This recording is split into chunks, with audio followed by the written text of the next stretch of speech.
Who are you? Not your name, not your job, not the story you tell about yourself, but you, the one who's aware right now. Who is that voice saying, I? It seems like a simple question, but it might be one of the most ancient and disturbing questions humanity has ever asked.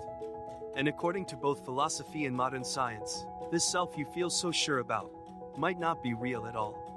The feeling of being someone, of having a continuous identity, feels so natural it seems obvious. But when neuroscience started studying the brain, it discovered something strange.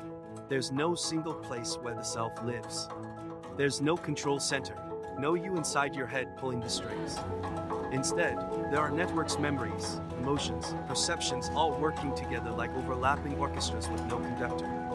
The self is just a story your brain tells to keep all of this coherent. It's a narrative that connects past, present, and future so you don't lose your mind in the chaos of experience. The thing is, that story keeps changing.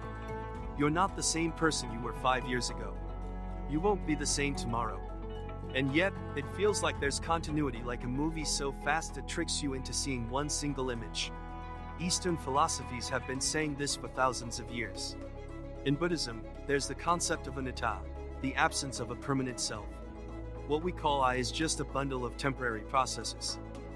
Body, sensations, perceptions, thoughts, and awareness. All constantly changing. When you meditate and start observing your thoughts, something fascinating happens. You realize that you're not controlling most of them. They just appear, linger, and fade away.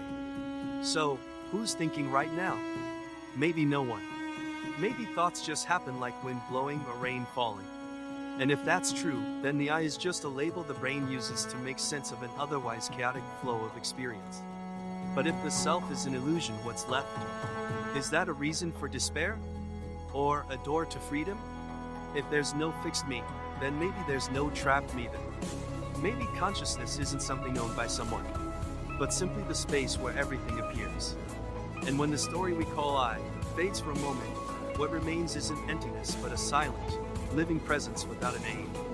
Maybe that's what the sages called enlightenment. And maybe the first step toward it is to ask a question that can never truly be answered. Who's thinking right now?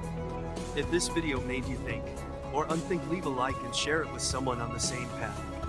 And if you want to keep exploring the edge between science and consciousness, subscribe. Because maybe knowing yourself starts by realizing there was never a self to begin with.